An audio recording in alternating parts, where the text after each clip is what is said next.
আসসালামু আলাইকুম। সম্মানিত খামারি বন্ধুরা, আশা করি আপনারা সকলে ভালো আছেন।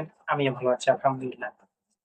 আজ আমরা যারা গাভী খামারি আছি, তাদের ক্ষেত্রে একটি কমন সমস্যা হচ্ছে বাচ্চা প্রসবের দীর্ঘদিন পরেও গাভী হিটে না আসা। এমনকি ৫ থেকে ৬ মাস পর হিটে আসে। আবার ৫ থেকে ৭ বার বীজ দেওয়ার পরেও তা কনসিভ করে না। এই সমস্ত সমস্যার সমাধান নিয়েই আজকের ভিডিও। ইনশাআল্লাহ আপনারা উপকারী পরামর্শ আমার থেকে পাবেন। আপনাদের গাভীর সময় মতো হিটে না আসার ক্ষেত্রে অনেক কারণ থাকতে পারে। যেমন অপুষ্টি বা হরমোনাল যে ভারসাম্যহীনতা, যে এই বিষয়গুলো আছে, এগুলো হতে পারে।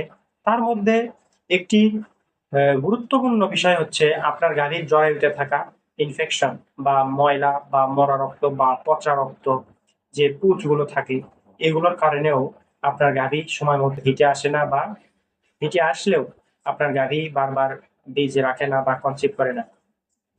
তো এই ক্ষেত্রে আমার আমার আমারই জীবনের অভিজ্ঞতায় ১ম দিকেও আমি এই একই সমস্যার সম্মুখীন হয়েছি। যেখান থেকে শিক্ষা নিয়ে এই শিক্ষাটা আপনাদের সামনে শেয়ার করতেছি।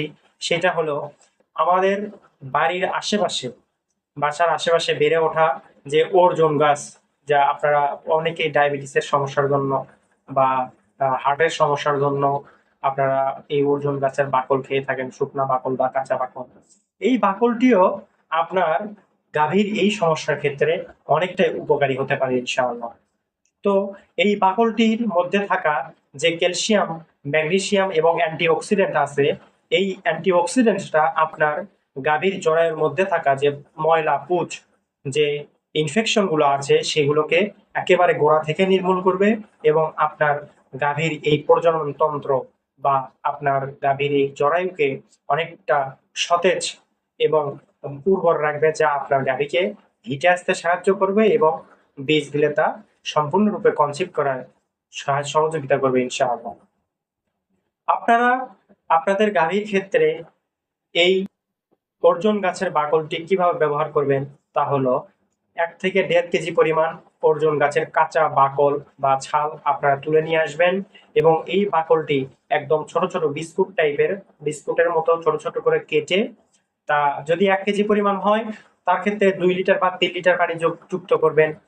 মানে একটু পানিটা বেশি রাখবেন যাতে পর্যাপ্ত পরিমাণ কষটা বের হয়।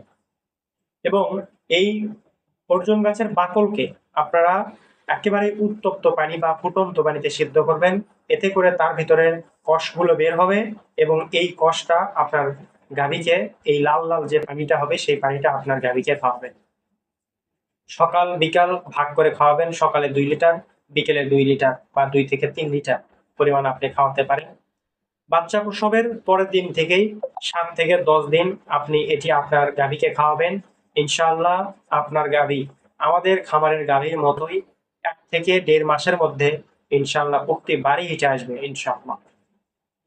আপনারা আমার এই ভিডিওটি থেকে তুলনামূলকভাবে যদি উপকৃত হয়ে থাকেন, আমাদের এই ভিডিওতে লাইক করবেন এবং আমাদের চ্যানেলটিকে সাবস্ক্রাইব করে আমাদের পাশেই থাকুন। ইনশাআল্লাহ পরবর্তী ভিডিওতে নতুন কোনো টপিক নিয়ে আলোচনা করব। আজকে এই পর্যন্তই। দেখা হবে পরবর্তী ভিডিওতে। আসসালামু আলাইকুম ওয়া রাহমাতুল্লাহ।